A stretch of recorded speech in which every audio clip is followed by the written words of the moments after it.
I'm Bill Hemmer. This is Hemmer Time.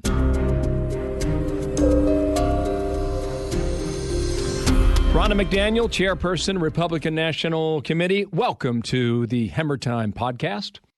I'm so excited to be here. I think it's my first time on Hemmer Time. Well, I think I've got a million questions because I'm at that board on election nights and I'm like studying this stuff all year long. So you're like the perfect guest for me. So it's almost like a preview. It's almost like Fox NFL Sunday. It's almost like cue the music for the theme song for Fox NFL Sunday. This stuff matters now. So I like that. I've never had that theme song. I like that. We'll break it down. We will get your counterpart on at a time to be determined later. But coming on the heels of Virginia and New Jersey and the rest of the country, I don't want to go too far before I get your perspective on where you think we are as a country, where you think you are as a party when it comes to the balance of power in the midterms 12 months from now. So then, here's where I want to start. Well, by the way, that music's great, isn't it? So preview for me. Give me your forecast for how many seats you honestly think you can target in the midterms in the House of Representatives. Well, I think we're going to target upwards of 47. That map may have expanded after Tuesday. Some of it is going to depend on redistricting. We still haven't seen maps out of New York, final maps out of California. So that's going to determine a lot of that as well, too. And a lot of that's going to be litigated. We already have Illinois in the courts. So, but I'd say, upwards around 50 seats will be targeted. Okay, so coming off the heels of the vote in Virginia, before I go into the nitty gritty of the rural vote in southwestern Virginia or what the percentage was in the northern counties of Virginia, did your map expand or stay the same since the vote as of last Tuesday, a week and a half ago? It expanded. The map expanded. Mm-hmm. Let's put it this way, Bill. We had pretty much a close race in New Jersey in a state that Biden won by 16 points, right? Statewide. And I think any single Democrat incumbent right now that won by 16 points could be vulnerable. And that's what we're going to look at. Okay. Now, on the Senate side, it's 50-50 in the Senate. House Democrats have an advantage of 4 seats, let's say, at the moment. Senate side's 50-50. How many targets do you believe today are truly up for grabs? Well, we have a lot of holds, right? So with Toomey retiring, Pennsylvania, Ohio, Missouri, North Carolina, Wisconsin, even if Ron John runs or not, that's going to be battleground. So we got to hold those. I'd say there's 4 really strong targets: Georgia, New Hampshire, Arizona, and we're going to be looking out at Nevada. And then also we've got a great candidate in Washington State, Tiffany Smiley. So, we've got about 4 or 5 solid targets. We need 1, and we need to hold everything. Okay, so what I have read a lot this past week, Chris Sununu, a popular governor in New Hampshire, a lot of people thought he was going to break and run for the Senate, and he will not. He will try and retain his position as governor of New Hampshire. How big of a blow is that to you? So I didn't think Chris was going to run for Senate. Just personally, I've been in New Hampshire a lot over the summer, and I know a lot of people in that area, and I just wasn't seeing that. One is him being on the ballot. Governors in New Hampshire run every 2 years, so he will be on the ballot running for governor in 2022, which is a good thing for our party. I do think the field was a little paralyzed because everybody is waiting for that announcement. I'm glad he finally made it. We'll get a good candidate. And Hassan is very, very vulnerable in New Hampshire. We also had some big wins in New Hampshire on Tuesday night. A key mayor seat. So we feel good about New Hampshire. The Democrats are saying your candidates in states like Missouri, they're vulnerable. They've got some baggage with them. How do you defend against that in a state like Missouri or even perhaps Georgia? Missouri's field is so massive. We've got, 2 sitting Congress people running. You've got the attorney general. You've got the former governor. You've got a huge field in Missouri. Democrats are having competitive primaries, too, in states like, North Carolina and in Pennsylvania. We just don't know how it's going to play out.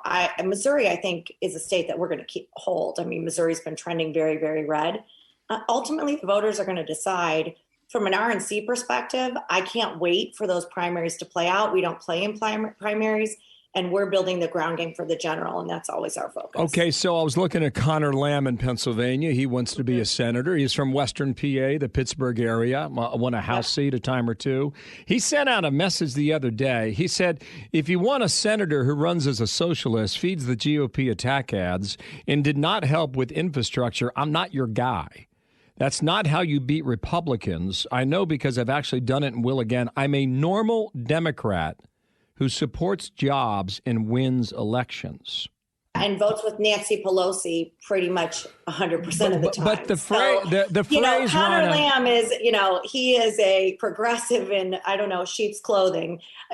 I think, Connor Lamb, that shtick worked for him the first time when he was running in that special election. I think now he has a record that's much harder to make that case now that he's been in Congress. I mean, remember, he was one of the ones who was waffling, I don't know if I'll support Pelosi as speaker. And sure enough, the second he got in, he was in lockstep with Pelosi. And just like many of these moderate or so-called moderate Democrats are, it's not going to work in this midterm. Okay, Abigail Spanberger is another moderate Democrat, Virginia, District 7, near Richmond, Virginia. And her quote to the New York Times, I think has been quoted 1,000 times. She said, nobody elected him, meaning Joe Biden, to be FDR. They elected him to be normal and stop the chaos. I just want to key in on two lines here. Connor Lamb said, I'm a normal Democrat. Yeah. Spanberger says they elected him, mean Biden, to be normal. Why does the word normal come up in both of their messages? Well, because I think they just saw a common sense election. I mean, if you look at why Youngkin won, you look at what's happening with Republican messaging. I mean, we're standing by the police. We're talking about parents having a say in their kids' education, especially coming out of a pandemic where parents were really on the front lines, getting their kids on those Zoom classes and dealing with all the issues. I'm one of those parents. And then we're talking about inflation. And I think they're trying to separate from this really extreme part of their party that did embrace defunding the police, that did say parents are domestic terrorists for going to PTA meetings. So they're trying to normalize and come to that common sense. But I think the voters really, really recognize that the Republican Party is where the majority of the country is. We expanded our map and we also dipped into the suburbs again.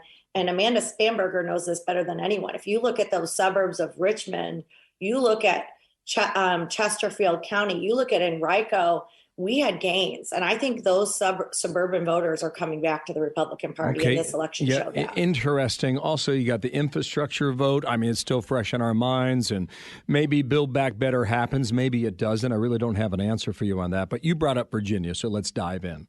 Your committee, the RNC, sent me this key takeaway from the election. I'm just going to read the opening line. The key takeaway from Tuesday is simple. Voters have had enough of Joe Biden and Democrats' far-left policies, and a red wave is coming to sweep them out in the midterms next year. All right, maybe some of that is hyperbole, but certainly that's your sales pitch. Sell it. You look at Virginia, you look at battleground counties, bellwether counties. You know this, Bill, you're at the board. Chesapeake.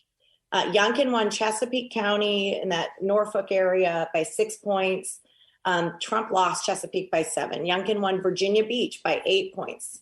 In 2020, we lost by 5. I mean, every single county that was bellwether in Virginia, we did better in. But it's not just Virginia, and I know we're talking Virginia right now. It's Pennsylvania, it's Maine, it's New Jersey. I mean, the things that we saw across the country, it's the Hispanic vote. It's getting back the suburban vote. I think we're on the precipice of a red wave. And we were seeing this before last Tuesday, right? We were seeing this in Texas 6. We were seeing this in the McAllen's mayor race, an 85% Hispanic area. Hidalgo County went for Biden by 17 points, and we flipped it. That was a year ago, and we're already gaining at that level. So these are really, really key indicators and signs heading into 2022. And we're seeing inflation continuing. We saw that yesterday. People are really feeling the things we're talking about. They're not hypothetical things that the Republicans are talking about. We're talking about things that average Americans are seeing at their grocery stores, in their schools, and it's resonating. For the full podcast, go to foxnewspodcast.com.